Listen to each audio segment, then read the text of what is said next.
Philadelphia சபை பற்றி இன்று நாம் படிப்போம். 7 சபைகளில் பிலடெல்பியா மிகவும் சிறியது. இன்று பிலடெல்பியாவின் இடிபாடுகள் நவீன நகரமான அலாசேரில் காணப்படுகின்றன. கிமு 189இல் பெர்கமீன் மன்னர் 2ஆம் யூமெனெஸ் நகரத்தை உருவாக்கி அதற்கு பிலடெல்பியா என்று பெயரிட்டார். அதாவது தன் சகோதரனை நேசிப்பவர் என்று பொருள்படும். அதன் மூலம் தனது சகோதரர் அட்டாலஸ்க்கு தனது அன்பை வெளிப்படுத்தினார்.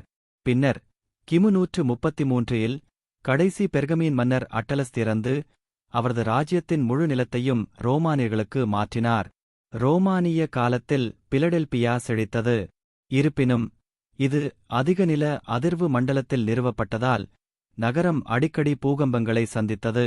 கி.பி. 17இல் நகரை தாக்கிய வலுவான பூகம்பங்களில் ஒன்று.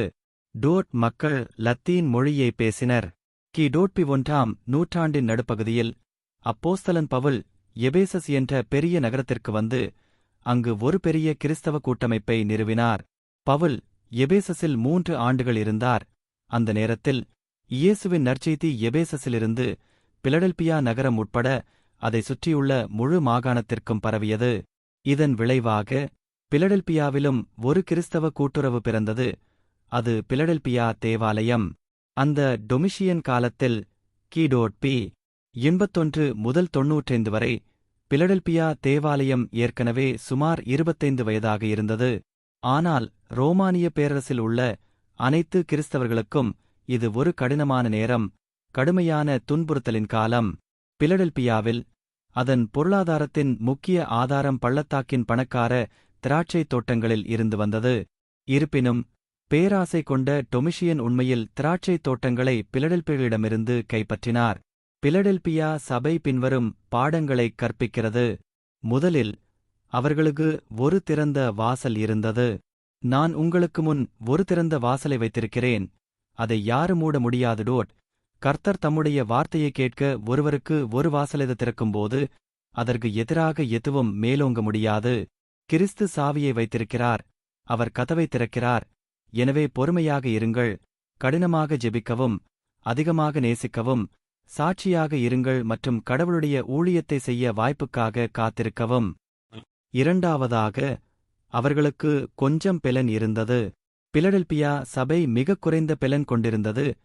ஆனால் அவர்கள் கடவுளின் சக்தியை நம்பியதால் அது ஒரு தடையாக இல்லை. நாம் நம்முடைய பலத்தை நம்பியிருக்கிறோமா அல்லது அவருடைய சித்தத்தை செய்ய கடவுளுடைய சக்தியிடம் எல்லாவற்றையும் ஒப்படைக்கிறோமா? மூன்றாவதாக அவர்கள் வசனத்தை கைக்கொண்டார்கள். தற்போதைய உலகில் கிறிஸ்தவர்கள் பைபிளின் தரத்திலிருந்து தரம் தாழ்ந்துள்ளனர்.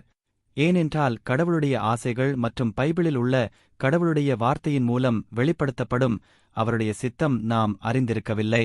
கடவுளுடைய சித்தத்தை அறிந்து அவருக்கு கீழ்ப்படிய பைபிளை படிக்கும் வாய்ப்பை பயன்படுத்துகிறோமா? நான்காவதாக அவர்கள் கிறிஸ்துவின் நாமத்தை மறுதலிக்கவில்லை. பிலடெல்பியா சபை ரோமானிய பேரரசில் பரவலான துன்புறுத்தலுக்கு உட்பட்டது. இருப்பினும் அவர்கள் சீசர் அல்லது வேறு எந்த சிலையையும் வணங்கவில்லை. அவர்கள் கிறிஸ்துவின் பெயரை மறுக்கவில்லை. நமக்கு இடையூறு விளைவித்தாலும் நாம் அவருக்காக நிற்க அழைக்கப்படுகிறோம். கர்த்தர் தம் வருகையில் நம்மை புறக்கணித்து விடாதபடிக்கு அவரைச் சொந்தமாக்க வெட்கப்பட வேண்டாம். கடந்தகால ஊழியர்கள் சார்லஸ் இன்னி, ஸ்பர்ஜன், மூடி மற்றும் ஏனி கிராஸ் போன்ற பல பாடலாசிரியர்களின் பதிவை நீங்கள் பார்த்தால் அவர்கள் 18ஆம் நூற்றாண்டில் கடவுளின் ஊழியத்தை அருமையாக முடித்தார்கள். இதன் ரகசியத்தை கேட்டால் அது வெறும் ஜெபம், ஜெபம் மற்றும் ஜெபம். இப்போதெல்லாம் மக்கள் வழிபாட்டில் அதிக ஆர்வம் காட்டுகிறார்கள், பிரார்த்தனையில் அல்ல. எவ்வளவு வருத்தமாக இருக்கிறது. பிலடெல்பியா சபை போல சாட்சியாக இருக்க ஜெபிப்போம். அவர் வருகையின் போது நம்மை விசுவாசத்துடன் உண்மையுள்ளவர்களாக காணபாரகா.